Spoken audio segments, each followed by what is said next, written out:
ஒன்று பூஜ்ஜியங்களில் சாதனை படிக்கும் திமுக. கடைசியில் ஒன்று சொல்றேன். திமுக அரசால் செயல்படுத்தப்பட்ட நீர்ப்பாச திட்டங்கள் எவ்வளோ? பூஜ்ஜியம்.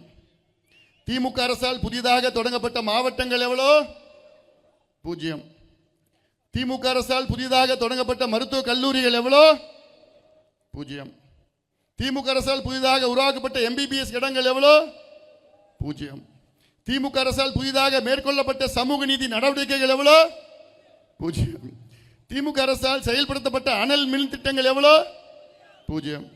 திமுக அரசால் புதிதாக நியமிக்கப்பட்ட கல்லூரி உதவி பேராசிரியர்கள் எவ்வளோ? பூஜ்ஜியம். அரசு ஊழியர்களுக்கு வழங்கப்பட்ட வாக்குறுதிகளில் நிறைவேற்றப்பட்டவை எவ்வளோ? பூஜ்ஜியம். திமுக அரசால் புதிதாக ஏற்படுத்தப்பட்ட புதிய வேலை வாய்ப்புகள் எவ்வளோ? பூஜ்ஜியமோ பூஜ்ஜியம். அதனால திமுக கொடுக்க மார்க்கே பூஜ்ஜியம் தான். 13 கூட அதிகம். மீண்டும் திமுக வரக்கூடாது, திமுக ஆட்சி வரக்கூடாது. வந்தால் தமிழ்நாடு மக்கள், குறிப்பாக பெண்கள் நினைச்சு பாருங்க, விவசாயிகள் நினைத்துக் கொள்ளுங்கள். இவர்களுக்கு பெண்களை பற்றி கவலை இல்லை. பெண்கள் தினம் தினம் பாலியல் வன்கொடுமைகள், ஒரு பக்கம் சாராயம், ஒரு பக்கம் கஞ்சா, அபின், காக்கேன், ஹெரோயின் போன்ற போதைப் பொருட்கள் தெருவுக்கு தெருவு, கிராமம் கிராமமாக வித்துட்டு இருக்கிறாங்க. ஸ்டாலின் அவருடைய அப்பா கலைஞர் அவர்கள் 3 தலைமுறைகளை அழித்து விட்டார் மதுவை கொடுத்து.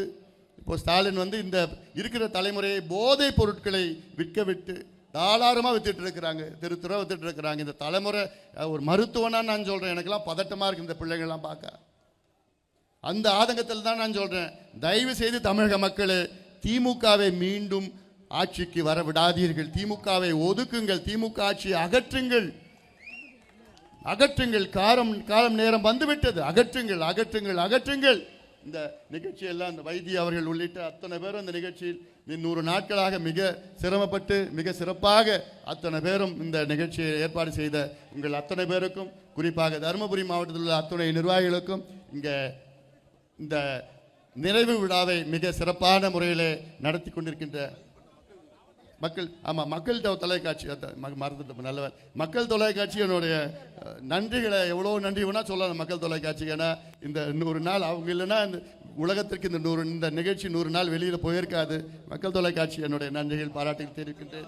அத்தனை பத்திரிகையாளர்களுக்கும், காவல்துறைக்கும், இந்த 100 நாள் எனக்கு இந்த அனுமதி கொடுத்த காவல்துறைக்கும், இந்த பத்திரிகை நண்பர்கள் 100 நாள் பத்திரிகை மூலமாக இந்த செய்திகள் எல்லாம் வெளிக்கொண்டு வந்திருக்கின்ற பத்திரிகையாளர்களுக்கும் என்னுடைய நன்றி பாராட்டுகள் தெரிவிக்கின்றேன். தமிழக மக்களே, தயவு செய்து இந்த வருகின்ற சட்டமன்ற தேர்தலில் திமுகவை மீண்டும் கொண்டு வராதீர்கள்.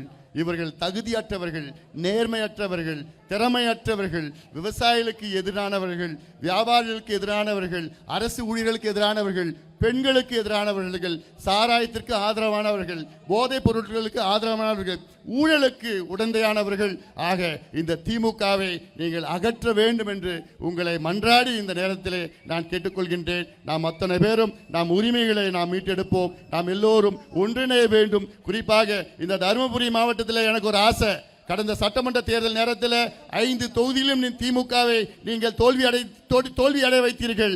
இந்த தேர்தலில், வருகின்ற சட்டமன்ற தேர்தலில் இந்த 5 தொகுதியிலும் திமுக டெபாசிட்டை இழக்க வேண்டும். அதற்கு இங்க இருக்கின்ற மக்கள் மட்டுமல்ல, தமிழ்நாட்டில் உள்ள அத்தனை மக்களும் இதற்கு நீங்கள் நிச்சயமாக திமுக ஆட்சியை அகற்றுங்கள், அகற்றுங்கள், அகற்றுங்கள். நாம் எல்லோரும் ஒன்றிணைந்து நாம் உரிமைகளை மீட்டெடுப்போம், மீட்டெடுப்போம், மீட்டெடுப்போம். நன்றி.